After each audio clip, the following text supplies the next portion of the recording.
Today we're going to be sharing the next chapter of Matilda. The last time that we read together, we had Matilda and Miss Honey walking to her cottage, and Matilda was very stunned to see that Miss Honey lived in such poor conditions, but she seemed content and happy. And quite opposite of Matilda's home and upbringing, where her parents was all about the money and the next best, greatest thing. So this chapter today is called Miss Honey's Story. So now we're going to get some background knowledge of why Miss Honey is the way that she is. "We mustn't hurry this," Miss Honey said, "so let's have another cup of tea. And do eat that other slice of bread. You must be hungry." Matilda took the second slice and started eating it slowly. The margarine wasn't at all bad. She doubted whether she could have tell the difference between that and butter. "Miss Honey," she said suddenly, "did they pay you very badly at our school?" Miss Honey looked up sharply. Not too badly," she said. "I get about the same as the others." But it must still be very little if you are so dreadfully poor," Matilda said. "Do all the teachers live like this, with no furniture, no kitchen stove, and no bathroom?" "No, they don't," Miss Honey said rather stiffly. "I just happen to be the exception." "I expect you just happen to like living a very simple way," Matilda said, probably a little further, probing a little further, meaning she's kind of investigating. She wants to know more. "It must make house cleaning an awful lot easier, and you don't have furniture to polish or any of those silly little ornaments lying around that have to be dusted every day.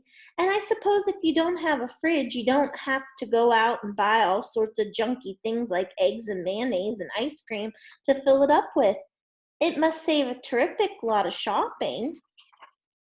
At this point, Matilda noticed that Miss Honey's face had gone all tight and kind of peculiar looking. Her whole body became rigid. Her shoulders were hunched up high and her lips were pressed together tight. And she sat there gripping her mug of tea in both hands and staring down into it as though searching for a way to answer these not so quite innocent questions. There followed a rather long and embarrassing silence. In the space of 30 seconds, the atmosphere in the tiny room had changed completely and now is vibrating with awkwardness and secrets. Matilda said, "I'm very sorry I asked you those questions, Miss Honey.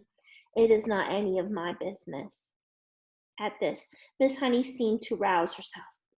She gave a shake of her shoulders, and then very carefully she placed her mug on the tray. "Why shouldn't you ask?" she said. "You're bound to ask in the end, and you're much too bright not to have wondered. Perhaps I even wanted you to ask. Maybe that is why I invited you here after all. As a matter of fact, you are the first visitor to come to the cottage since I moved in 2 years ago." Matilda said nothing. She could feel the tension growing and growing in the room. "You're so much wiser than your years, my dear," Miss Honey went on. That quite staggers me. Although you look like a child, you are not really a child at all because your mind and your power of reasoning seem to be fully grown up. So I suppose we might call you a grown-up child if you see what I mean." Matilda still did not say anything. She was waiting for what was coming next. "Up to now," Miss Honey went on, "I have found it impossible to talk to anyone about my problems. I couldn't face the embarrassment, and anyway lacked the courage. Any courage I had was knocked out of me when I was young. But now, all of a sudden, I have a sort of desperate wish to tell everything to somebody. I know you are only a tiny little girl, but there is some kind of magic in you somewhere, and I've seen it with my own eyes." Matilda became very alert. The voice she was hearing was surely crying out for help. It must be, it had to be. Then the voice spoke again. Have some more tea, it said. I think there's still a drop left. Matilda nodded. Miss Honey poured tea into both mugs and added milk. Again, she cupped her own mug in both of her hands and sat there sipping. There was quite a long silence before she said, May I tell you a story? Of course, Matilda said. I am 23 years old, Miss Honey said, and when I was born, my father was a doctor in this village, and we had a nice old house, quite large, red brick. It's tucked away in the woods behind the hills. I don't think you know it. Matilda kept silent. I was born there, Miss Honey said, and then came to the first tragedy. Let me say that again. And then came along the first tragedy. My mother died when I was 2. My father, a very busy doctor, had to have someone to run the house and to look after me. So he invited my mother's unmarried sister, my aunt, to come and live with us. She agreed and she came. Matilda was listening intently. How old was the aunt when she moved in? She asked. Not very old, Miss Honey said. I should say about 30. But I hated her right from the start. I missed my mother terribly, and the aunt was not a kind person. My father didn't know because he was hardly ever around, but when he did put in an appearance, the aunt behaved differently. Miss Honey paused and sipped her tea.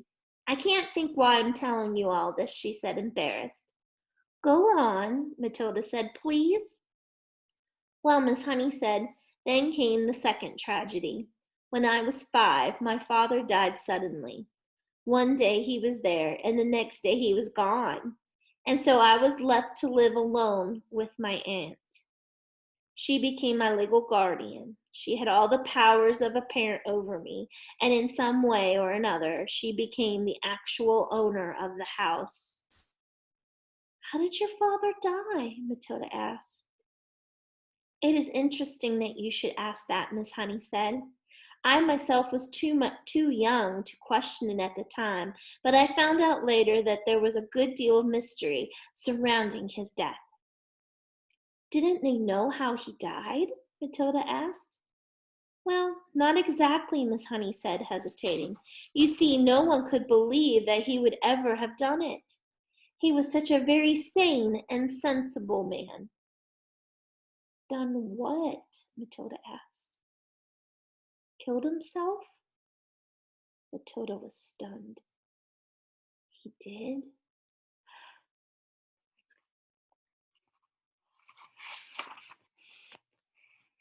That's what it looked like, Miss Honey said, but who knows? She shrugged and turned away and stared out the tiny window. I know what you're thinking, Matilda said. You're thinking the aunt killed him and made it look as though he'd done it himself.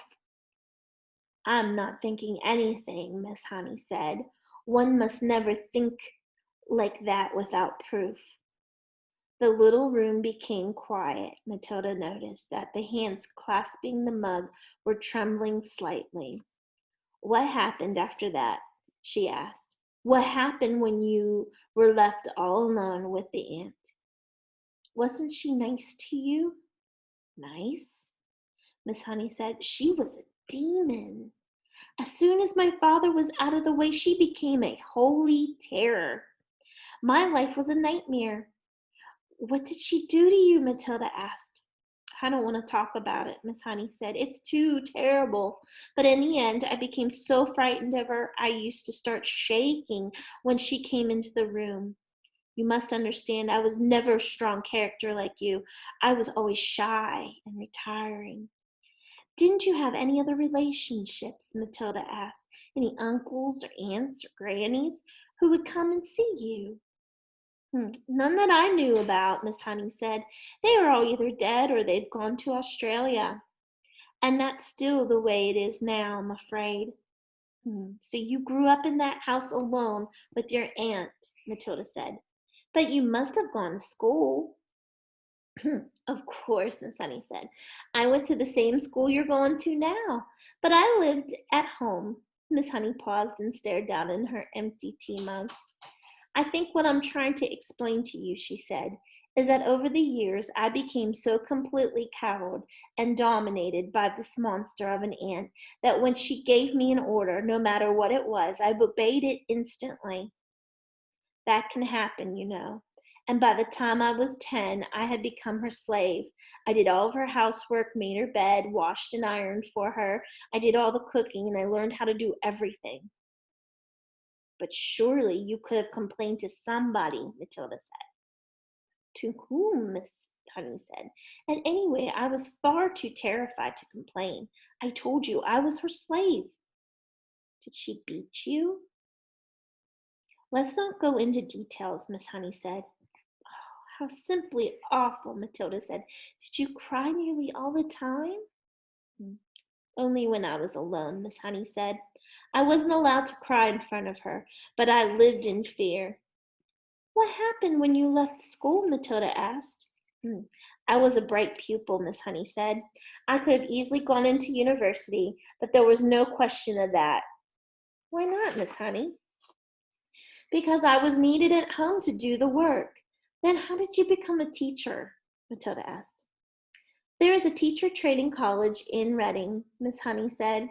That's only 40 minutes bus ride away from here, and I was allowed to go there on the condition I came straight home again early afternoon to do the washing, ironing, and to clean the house and cook the supper.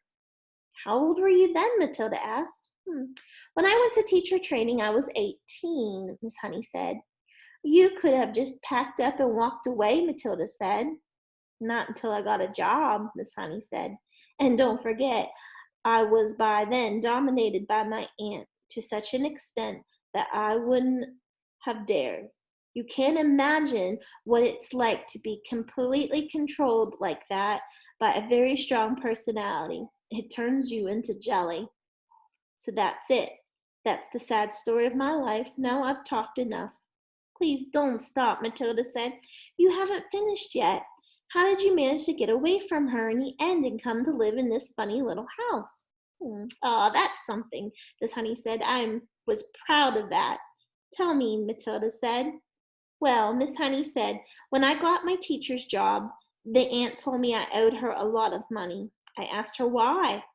She said, because I've been feeding you for all these years and buying your shoes and clothes. And she told me it added up to thousands, and I had to pay her back by giving her my salary for the next 10 years.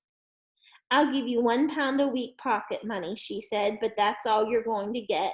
She even arranged with the school authorities to have my salary paid directly into her own bank account. She made me sign the paper. You shouldn't have done that, Matilda said. Your slavery was your chance of freedom. I know, Miss Honey said. But by then, I had been her slave for nearly all my life and hadn't had the courage or the guts to say no. I was still petrified of her. She could still hurt me badly. So how did you manage to escape? Matilda asked. Ah, Miss Honey said, smiling for the first time. That was 2 years ago. It was my greatest triumph. Please tell me, Matilda said. I used to get up very early and go for walks while my aunt was still asleep, Miss Honey said. And one day I came across this tiny cottage and it was empty. I found out who owned it. It was a farmer, and I went to see him. Farmers also get up very early. He was milking his cows, and I asked him if I could rent his cottage. He says, you can't live there, he cried. It's got no conveniences, no running water, no nothing. I want to live there, I said. I'm a romantic. I've fallen in love with it. Please rent it to me. You're mad, he said, but if you insist, you're welcome to it. The rent will be 10 pence a week, or $10 a week. Here's 1 month's rent in advance, I said, giving him 40 pence. And thank you so much. How super, Matilda cried. So suddenly you had a house all of your own. But how did you pluck up the courage to tell the aunt? That was tough, Miss Honey said, but I still did it. One night after I cooked her supper, I went upstairs and packed a few things I possessed in a cardboard box, and I came downstairs and announced I was leaving. I've rented a house, I said. My aunt exploded. Rented a house? She shouted. How can you rent a house when I have only paid you £1 a week in the world? I've done it, I said. And how are you going to buy food for yourself? I'll manage, I mumbled and rushed out of the front door. Oh, well done you, Matilda cried. So you were free at last. I was free at last, Miss Honey said. I can't tell you how wonderful it was. But have you really managed to live here on £1 a week for 2 years? Matilda asked. I most certainly have, Miss Honey said. I pay 10 pence rent, and the rest is just about buys me paraffin for my stove and for my lamp, and a little milk and tea and bread and margarine, and that's all I really need. As I told you, I have a jolly good tuck-in at the school's lunch. Matilda stared at her. What a marvelously brave thing Miss Honey had done. Suddenly she was the heroine in Matilda's eyes. Isn't it awfully cold in the winter? She asked. I've got my little stove, Miss Honey said. You'd be surprised how snug I can make it in here. Do you have a bed, Miss Honey? Well, not exactly, Miss Honey said, smiling again. But they say it's very healthy to sleep on a hard surface. All at once, Matilda was able to see the whole situation with absolute clarity. Miss Honey needed help. There was no way she could go on existing like this indefinitely. You would be a lot better off, Miss Honey, she said, if you gave up your job and drew unemployment money. I would never do that, Miss Honey said. I love teaching. This awful aunt, Matilda said. I suppose she is still living in your lovely old house. Very much so, Miss Honey said. She's still only about 50. She'll be around for a long time yet. And do you think your father really meant for her to own the house? I'm quite sure he didn't, Miss Honey said. Parents often give guardian the right to occupy the house for a certain length of time, but it is nearly always left in trust to the child, and then becomes the child's property when he or she grows up. Then surely it is your house, Matilda said. My father will never My father's will was never found, Miss Honey said. It looks as though someone destroyed it. No prizes for guessing who, Matilda said. No prizes, Miss Honey said. But if there is no will, Miss Honey, then surely the house goes automatically to you. You are the next of kin. I know I am, Miss Honey said, but my aunt produced the paper supposedly written by my father saying that he leaves the house to his sister-in-law in return to her kindness in looking after me. I'm certain it's a forgery, but no one can prove it. Couldn't you try? Matilda said. Couldn't you hire a good lawyer and make a good fight of it? I don't have the money to do that, Miss Honey said. And you must remember that this aunt of mine is such a respected figure in the community. She has a lot of influence. Who is she? Matilda asked. Miss Honey hesitated a moment, and then she said softly, Miss Trunchbull. That's the end of our chapter. We'll continue next time where the chapter is called The Names. We're almost done. Look how much more we have to go. See you next time.